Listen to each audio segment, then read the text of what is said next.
This is a rover with 3 parts, this is a rocket that has 300 parts, and this is an insane station that has over 3,000 parts. I will be showing rovers, satellites, rockets, space stations, and bases with 3 parts, 30 parts, 300 parts, all the way up to 3,000 parts. Starting off with the rocket, what can you actually do with 3 parts? We can add a capsule, fuel tank, and engine, but let's hurry on to 30 parts. We can unlock many more ways to do things. We can either build a really large rocket and launch it all the way to Mars, land it on Mars, and come all the way back to Earth, or we could build a small but intricate rocket like this one by Marmillo. Okay, but we need to make the jump to 300 parts. We can either make the flying pyramids of Giza, or we could take this awesome modified Saturn V rocket made by Vectorverse, launch into space, and recreate the moon landing, but next to the 300 part lunar base that I show later in this video. Now let's move on to a 3,000 part rocket. This thing is crazy. It totals up to 3,807 parts, and it's built by one of the best players in the world. It's a hyper detailed SLS by Pepe, and it has so many parts that when I try to launch it, it just crashes my game. This dude is so talented that he also made a Falcon 9 and a Starship, which are also some of the most insane builds in the entire community, just like that space station that I'm gonna show later in this video. Okay, now let's move on to rovers. So what kind of rovers can we make with only 3 parts? We can really only make this and this, so let's move on to 30 parts. First off, we have this one by Kulong. It's a Mars expedition rover with a camera, solar panel, antenna, and docking port, so it can refuel and continue its journey. Next, I'll load in another 30 part rover.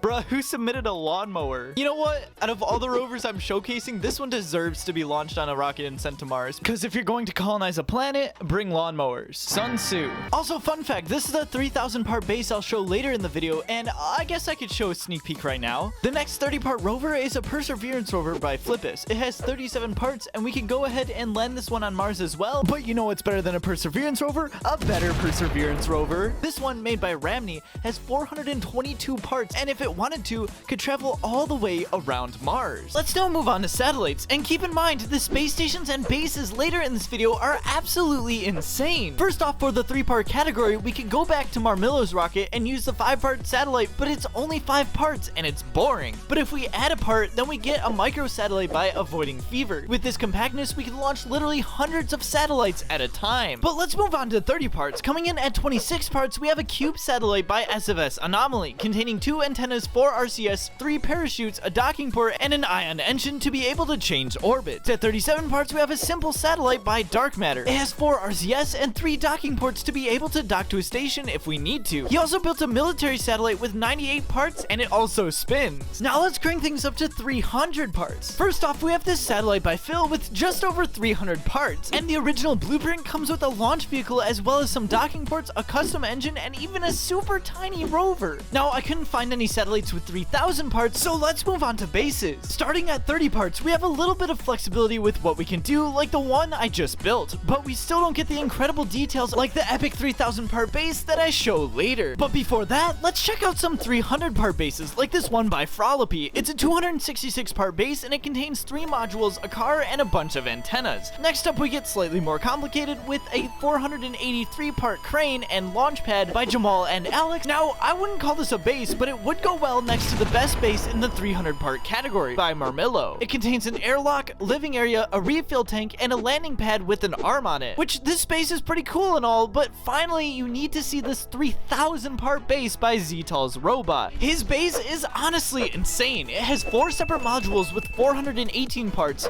336 parts, 249 parts, and 171 parts. It also has an exploration vehicle with 193 parts, a lander containing 285 parts, 2 huge satellite dishes, a solar farm, and 16 astronauts. Oh, also not to mention, there are Heroics logos scattered everywhere on this base. This thing is a masterpiece. But if you think this is cool, we still have 300 part, 1,000 part, and 3,000 part stations to show, which are also insane. First, we have this epic station by Piranha, which looks incredible for only having around 300 parts. Working our way up to 568 parts, we have this station by Timoff. It has 4 crew modules, a robotic arm for aesthetics, and a nuclear engine. It's definitely cool, but not as cool as this 1,328 part ISS by Netro. It has a bunch of details such as the angled solar panels and the habitation area, but it doesn't have a cupola module. It is finally time to see the best stations ever built in SFS. Both of them have over 3,000 parts and are built by the best players in the community. First, we have this amazing station by Phil. It has 2 gravity rings, 13 habitation modules, 2 radiator arrays connected to an incredibly incredibly detailed station segment, as well as 2 solar arrays with more over-the-top, super detailed strut segments, and there are also pretty detailed satellite dishes and antennas scattered all over the place. He even built these super detailed custom engines. Our last mega station of this video is actually a collaboration station by Yonki, Minty, Marmillo, Astria, Sam's Alt Account, and Brioche. It's in a 40-kilometer orbit around Ganymede, and it uses no cheats, no BP editing, it's no clip, it has no modded parts, and took over 29 launches to complete it. The entire station in order of launches contains a propulsion and habitation system, storage, habitation ring, science and station node, solar arrays, a brand new car, just kidding, it's a rover, another habitation module, fuel storage, a lab module, solar array arm extensions, airlock, radiators and life support, communication module, more radiators, a station node, radiation shelter, a visiting spacecraft, a lab module, another visiting spacecraft, a greenhouse, docking array, a second propulsion module, a whole shuttle, a robotic arm, a disposal module, cupola module, a kitchen, and the cupola corridor.